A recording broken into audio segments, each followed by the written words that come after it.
Hello friends and welcome back to Generation Pixel, and if you're new to the channel, well, you join us for the very last episode in the A to ZX of the Spectrum, the series where we've been looking at the ZX Spectrum, an 8-bit microcomputer, and going through the games alphabetically. Now, we finished the end of the alphabet last week, so for one more show, one more outing for the ZX Spectrum in this season, we're going to have a look at games that began with a number. So, if you want to see what games started with a number, well, there's 5 coming up, and right after these titles.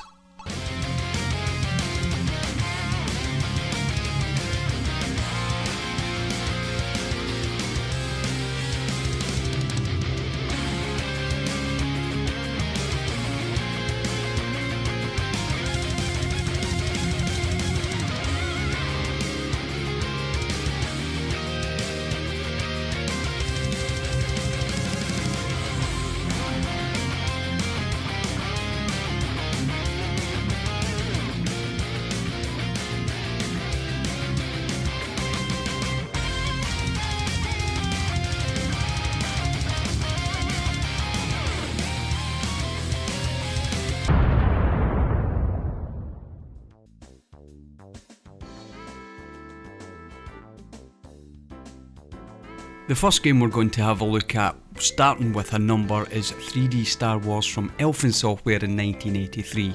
Now, I'll be completely honest with you, I didn't pick this game because it's a good game or an exceptional game in any way, shape or form, because you can see quite clearly from the gameplay, well, it's none of the above. Don't get me wrong, for 1983 it was colourful, bright and ran pretty well, but it was still terribly basic, even by 1983 standards. No, the reason I decided to pick this game is, well, you have probably heard me say time and time again on the channel that back in the early 80s the video game industry was like the Wild West. And this game in particular really highlights that fact, because no doubt you've already clocked by the title of the game, 3D Star Wars, that maybe the title is a little bit misleading. And of course the box art on the cassette, well, it was nothing like Star Wars as we knew from Mr. George Lucas's movies of the same title. And even in the gameplay there's not even the slightest hint of an officially licensed Star Wars game in there either. So what we appear to have here is a small company, a small startup software company, trying to latch on to the Star Wars brand without drawing too much attention to themselves from Lucasfilm, and of course what would have been a lawsuit even back then. And I know you're all thinking, well, this is not exactly the Wild West you promised us. Well, just wait, because despite keeping the gameplay and the box art quite low key when it came to the Star Wars name in the title, you just wait to see what this little software company did with their instructions. The Jedi have returned. Your name is Luke Skywalker. Your mission is to destroy the warships in the Rebel fleet. Commanded by evil Darth Vader, there are 10 fleets to be reckoned with, each fleet faster and more powerful than its predecessor. However, you are armed with proton lasers, which will destroy anything in your sights. You also have long and short range scanners, and a numeric alien left display. Warning neons activate if aliens are firing at you. Your force field can withstand any amount of meteorite storms, but can only cope with 4 blasts from Darth Vader's warships. If you are hit 4 times, your starfighter will be destroyed. You will meet your maker, and the Jedi mission unsuccessful. Good luck. And don't think for a moment that this was the only small game to take on a great big franchise and just steal it for themselves. No, back in the early 80s this sort of thing was rife, and it's why I've decided to pick this one. So no, I'm not going to recommend that you play this game because the game is very basic and, to be frankly honest, not a great deal of fun. But if you are however a Star Wars fan and a ZX Spectrum fan, well, you know what, have this in your collection just for a bit of novelty value. And that is 3D Star Wars from Elfin Software in 1983.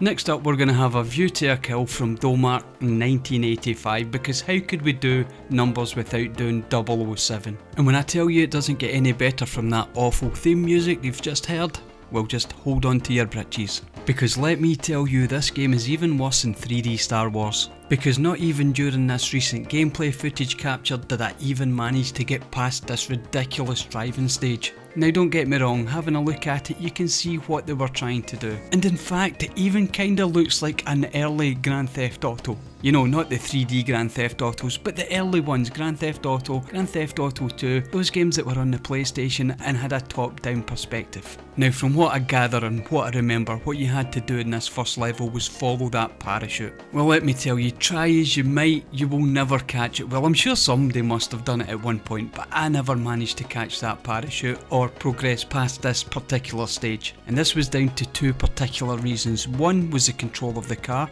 It was tank controls, which is fairly acceptable in a driving game. You have left and right with accelerate and reverse, which is something that you can obviously wrap your head round, even though it's not always ideal. But on top of this, you had extremely odd and, let me say, bizarre physics to the game. You see, the developers decided that instead of stopping dead once you hit a wall, for example, you would have an equal and opposite reaction to that event. So if you drive full speed into a wall, you will bounce back full speed in reverse. Now let me tell you, this combined with the tank controls made this extremely awkward and often impossible to control this particular game.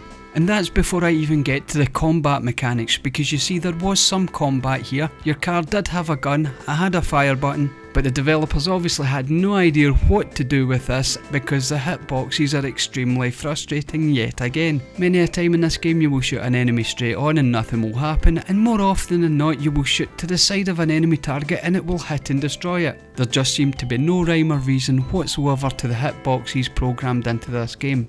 So okay, I'm going to have to find a positive with this game, and the only positive I can find about it is there's a boundary breaking glitch. That's right, the only good thing that I can say about this game, that it has a glitch, a boundary breaking glitch, and you know what, I quite like a good glitch in a game because it makes it slightly more interesting, and I still look for them today in modern games. But with that all said, can I recommend this game? Well, absolutely not. I don't care if you're a Spectrum fan or a Bond fan or whatever, I wouldn't recommend this game to my worst enemy. So don't go out there and don't find a copy and don't play this game, and that is 007 A View to a Kill from Dolmark in 1985.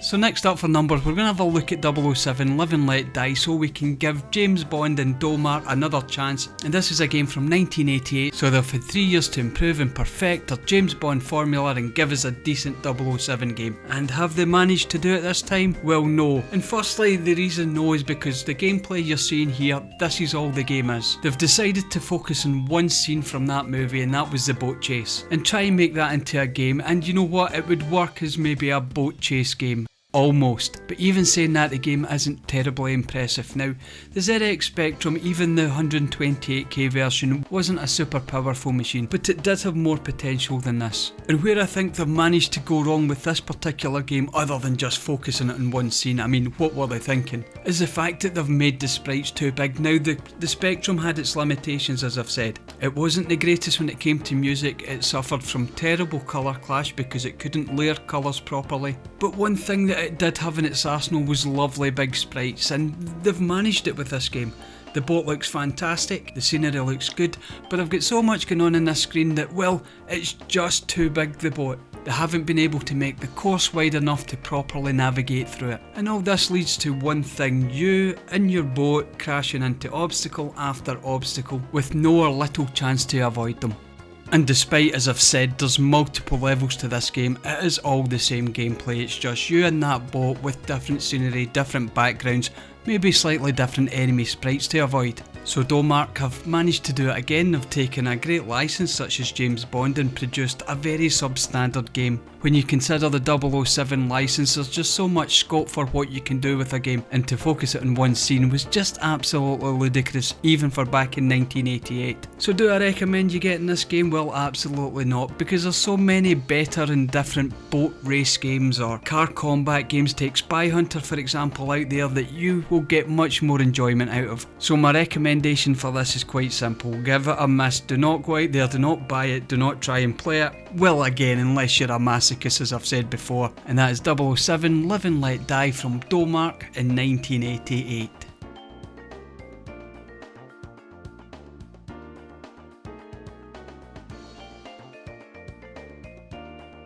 Our fourth game, we're going to have a look at 1942 from Elite 1986. And why? Because it's about time we had a look at a decent game for a change. Now don't get me wrong, 1942 on the ZX Spectrum wasn't perfect by any means, but at least it was a very playable game. You can see from the gameplay they've stuck to the monochromatic colour scheme that suited the Spectrum so well. And let's face it, it was vital, especially with a fast-paced shooter. Now this was by no means a fast-paced shooter, but you know what, it was fast enough. And of course, what we're looking at here is an arcade port. Everyone probably knows from back in the day, 1942 in the arcade cabinets, but it was also a game that was ported to many home systems. And in 1986, to be able to sit and play this game at home and not have to fire coin after coin into an arcade machine, well, it was well worth it, let's say, graphical downgrades and of course the musical downgrades that you faced when you played it on the ZX Spectrum. As you can see, the graphics are quite clear, they're very well defined, and unlike games like Commando and Akari Warriors where you couldn't really see the enemy fire that well because of the colour clash, this is totally not an issue when it came to 1942. Musically, however, this is probably one of the worst games in the ZX Spectrum, and that's because, well, they just didn't employ music at all. There's a very small fanfare at the start of your level, and some garbled sound effects for when your plane gets destroyed, but that is absolutely it. It doesn't run quite as fast as some of the other ports that we saw on different systems, but it's fast enough to keep you interested. It also has all the other features that the arcade game had, such as power-ups for your weapon and the power-up that would clear a screen if you were running into trouble, and of course you can do that famous barrel roll. Now again, playing this on a keyboard, as I do still play on a keyboard for these Spectrum games, could be a little bit complicated because the particular key setup that I have, the cursor keys, were keys 5, 6, 7 and 8 for directional controls with 0 for fire and 4 for the barrel roll, which did mean 6 fingers in a straight line, but you know what, I enjoyed every minute of this game. So without a doubt, get out there and get yourself a copy of this game for the ZX Spectrum, or play it whatever way you can, because it's one of those arcade ports that worked quite well in the ZX Spectrum, and it did enough to keep you entertained, especially in 1986, and that is 1942 from Elite in 1986.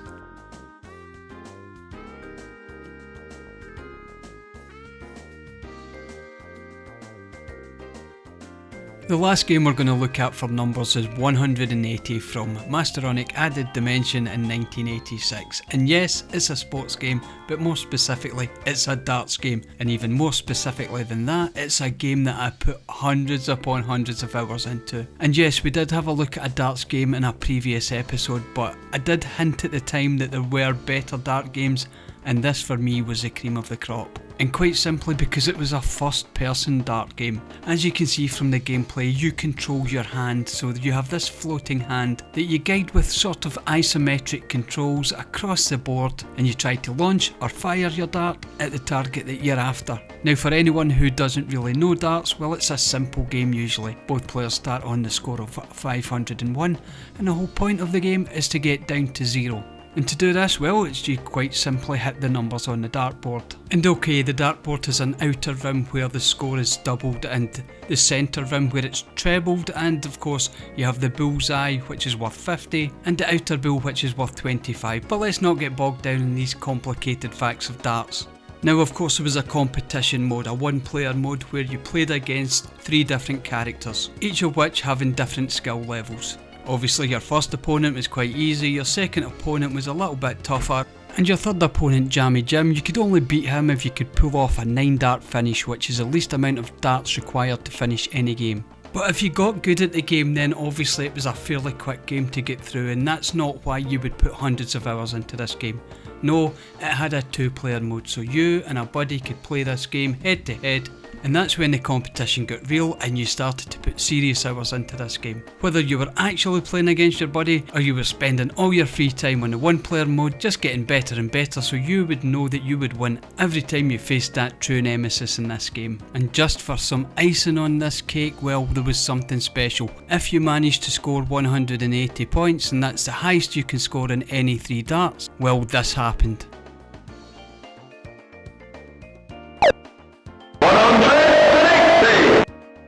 So do I recommend you going out and finding a copy of this game and playing it today? Well, absolutely, because I love this game and I can still play it today. And if you want proof, well, you can see I can still score 180. So definitely get yourself out there, get a copy of this game, get it played, and that is 180 from Mastertronic's Added Dimensions in 1986.